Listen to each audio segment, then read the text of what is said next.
I think I'll say communication. Connection. Belief. I'd have to go back with the E word and say evolve. I think communication. I'm going to say communities. I think the word I want to use is possibility.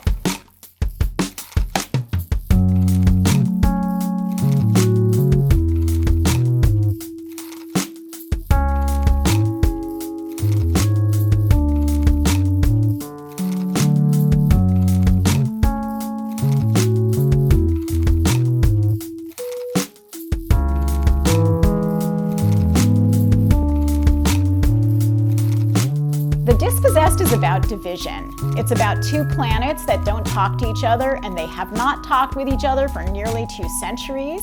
One planet is an Earth-like planet, capitalist, privileged in many ways, abundant resources, and the other planet is its moon. It is a desert planet, and breakaway anarchists, rebels live on it. They left from the Earth-like planet, Eurus, to go to the desert planet, Anaris, and the book really centers upon this question of communication between the two.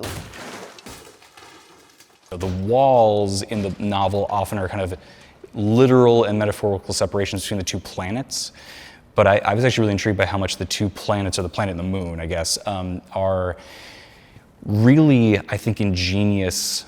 Ingenious is a setup for Le Guin to guide us through a serious but creative way of thinking about alternative political possibilities we're usually closed off from thinking of for ourselves, which is to say the novel breaks down walls in our own conceptual apparatus and our ways of thinking about political and social possibilities that just are, I think, without fiction, almost impossible to break down. The main character is a person named Shevek, and the crux of the book is about his attempts to get the two planets talking again.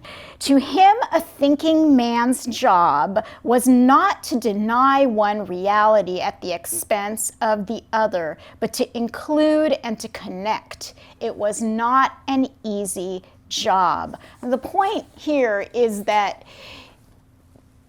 true communication, and in fact thinking itself, involves having to deal with oppositions. In fact, even having to deal with one's enemy. Shevek even calls it that. He said, I come to Eurus to talk with the enemy and to learn, and to learn.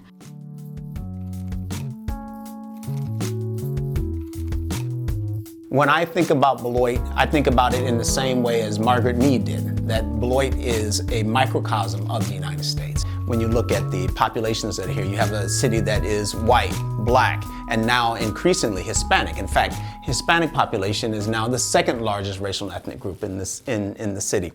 Plus poverty, plus political divides that you see. It's crystal clear that some of these issues of polarization, some of these issues of isolation that we see in Le Guin's work really do play themselves out here. If you look at the history of Beloit itself, I mean, this is a city that found itself really truly isolated, almost in a different world, on a different planet, because of the effects of the second wave of the Great Migration out of the South. African Americans moved to Beloit for opportunity.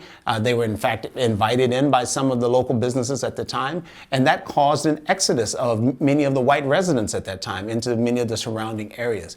And so in that sense, Beloit has been dealing with the aftermath of that isolation that is really sort of racially fueled and racially generated, dealing with that aftermath now for well over 100 years.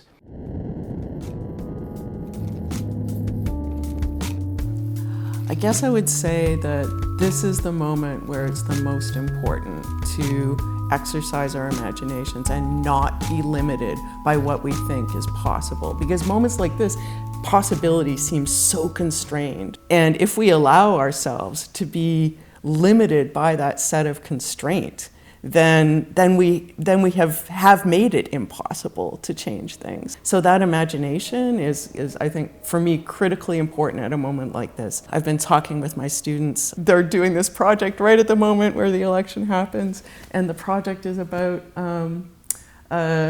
creating from the future, where you imagine what the world is going to look like 50 years from now if it looks like the way you want it to, right? And you reverse engineer, right?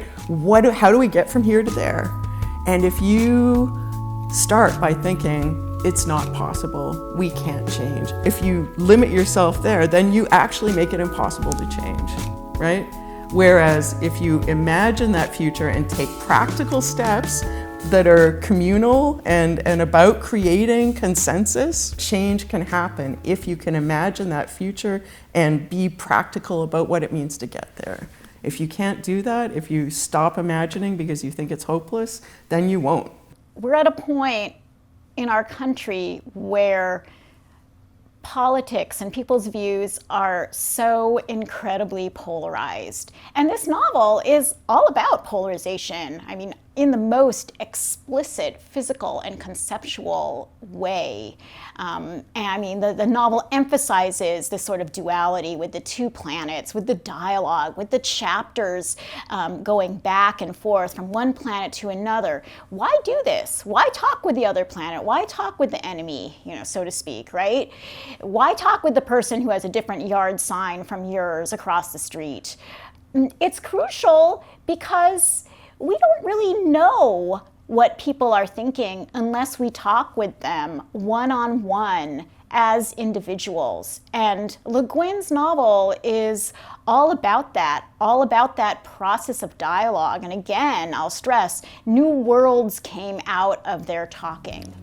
I think hard times are coming when we will be wanting the voices of writers who can see alternatives to how we live now and can see through our fear-stricken society and its obsessive technologies to other ways of being, and even imagine some real grounds for hope.